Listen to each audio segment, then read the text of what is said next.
Hello everyone, welcome to KH Lover 6 again. So, we're starting a new game this time called Off, like the bug spray.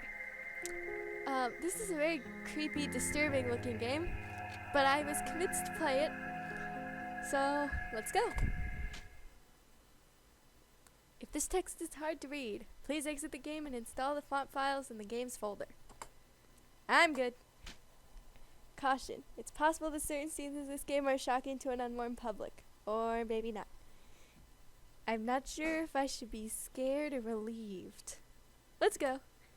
The musical pieces and sound effects of Off, created by alias Conrad Coldwood, are an important part of the game. It would be a shame to play without them. I think that means wear headphones. Check! Unproductive fun time. Cool. Enter your name. Okay, doke. I will enter my name. Darn it.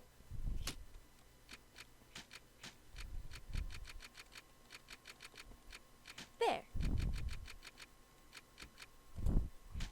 Your name is Kina, correct? Yeah. This is like Pokemon. Okay, I'm a girl. Alright. Welcome, Kina. You've been assigned to a being called the Batter. The Batter has an important mission. Be sure that it's accomplished. Okie doke. We'll let you out in Zone 0. Good luck. For more information, find the one called the Judge. Okie doke. Off. Very mysterious.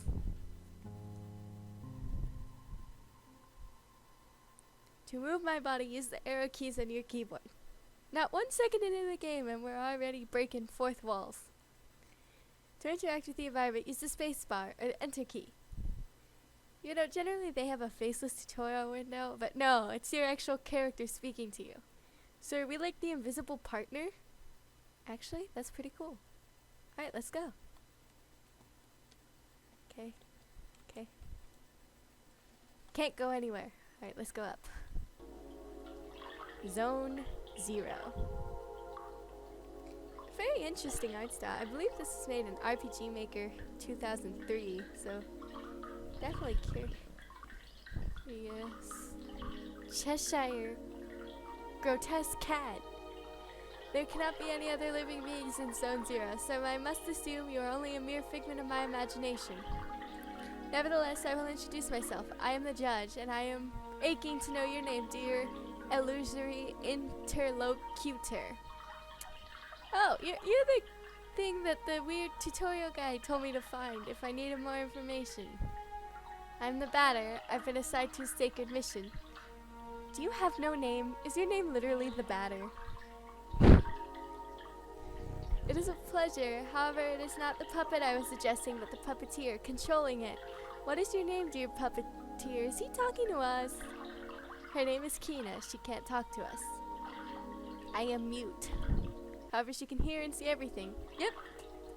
Even though you two are but an inexistent apparition in my eyes, let it be said I am delighted to meet you as well, dear Kina.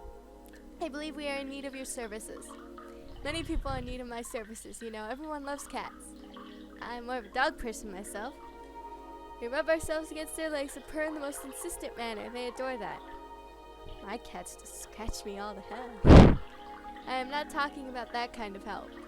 I see, but what sort of service could I offer to an ectoplasmic entity?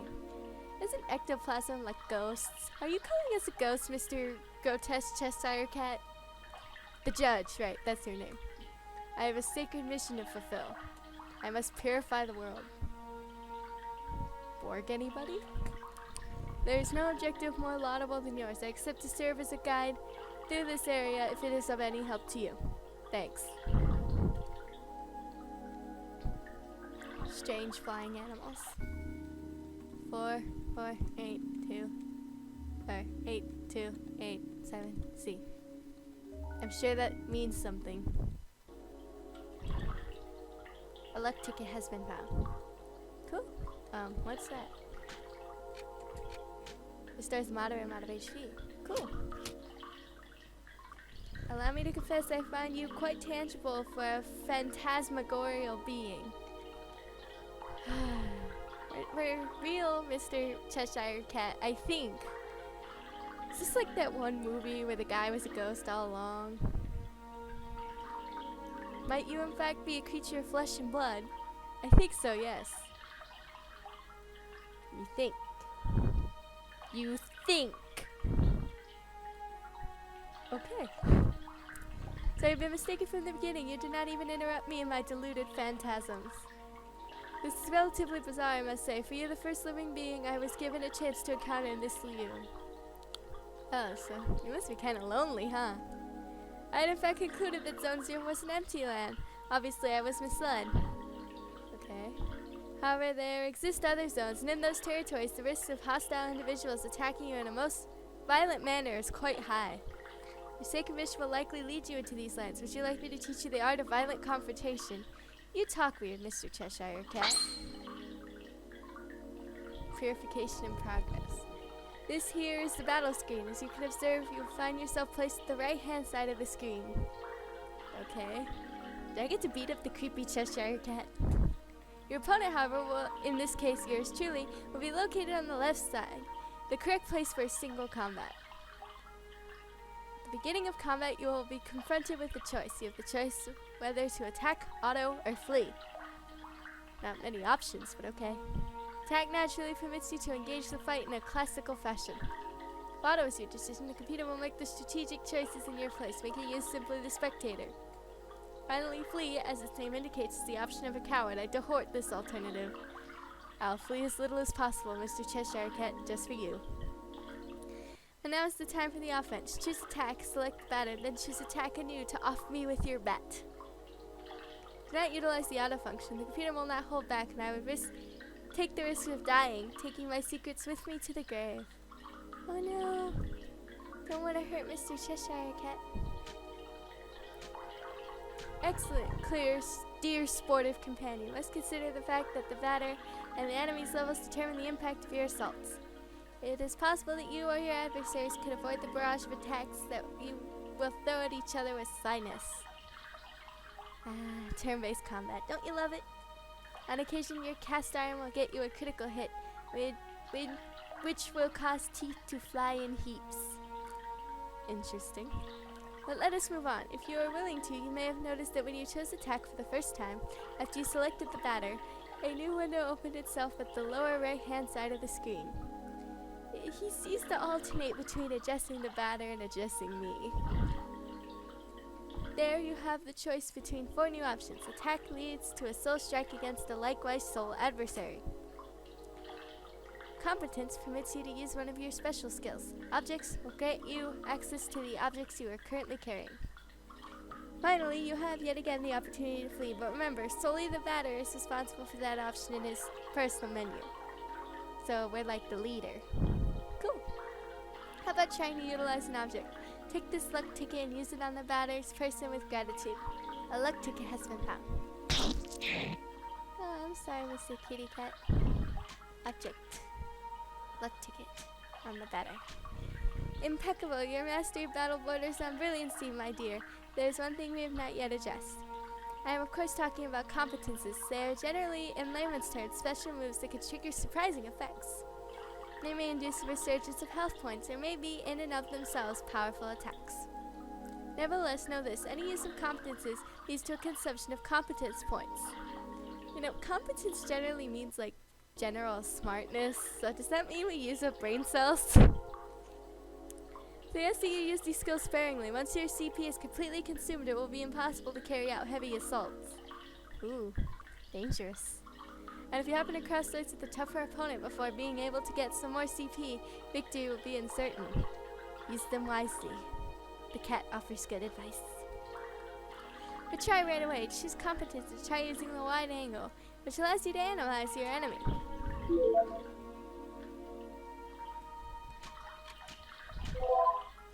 An odd-appearing cryptic cat. You are the Cheshire Cat, I swear. Like, discount. HP 300, CP 30. No weaknesses or resistances. You now know not only all about me, but also about the art of combat. About the wide angle, know that its analysis will always be based on the start of the battle. Interesting. Thus you may accidentally adrenalize adversaries you've already knocked out for a long time. Oh, so best to use it at the start. Competition ends theoretically when all the health points of your team, all the health points of your opponents fall to 0. Well, yeah, that makes sense. Take good care of your health if you want a successful career in purification.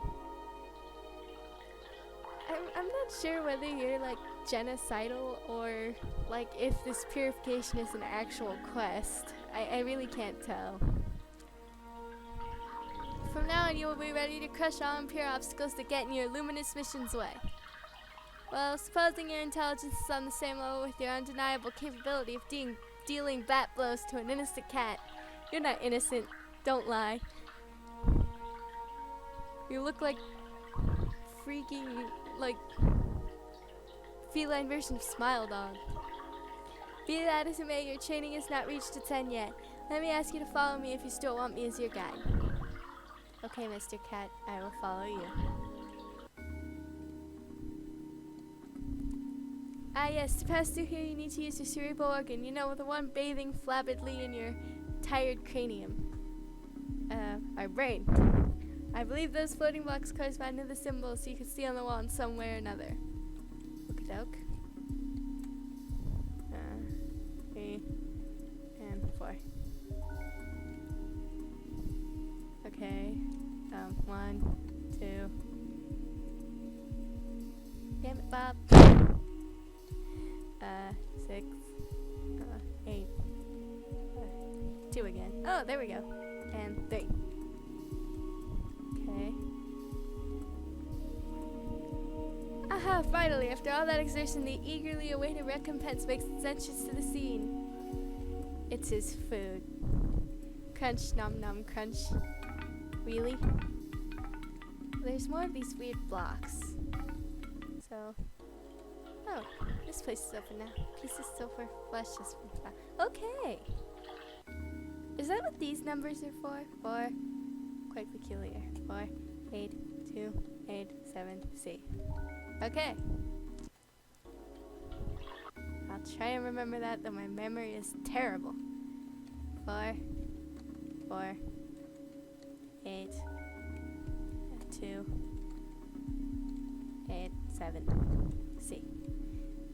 There we go.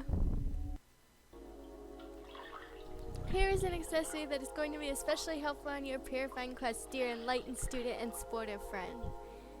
It is a cube hovering in midair, as you've likely noticed. Nevertheless, you will be able to differentiate it from similar ones by the contrast of bad taste it imposes on your view of its clashing color, defying any sensible course of plastic arts. I like red. Red is my favorite color.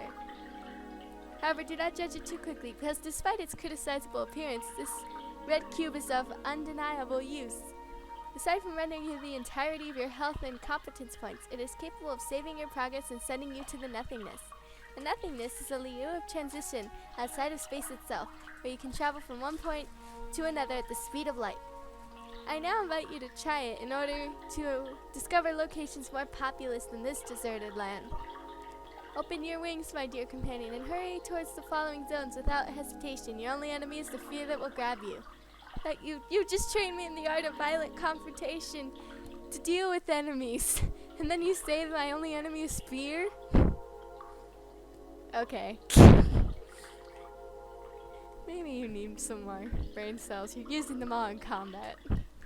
Don't worry, I too travel a lot through the different zones of the world. We will newly meet one another eventually, without a doubt. Ah, by and by, take this. The object of curious name will be the key that permits you to enter Zone 1.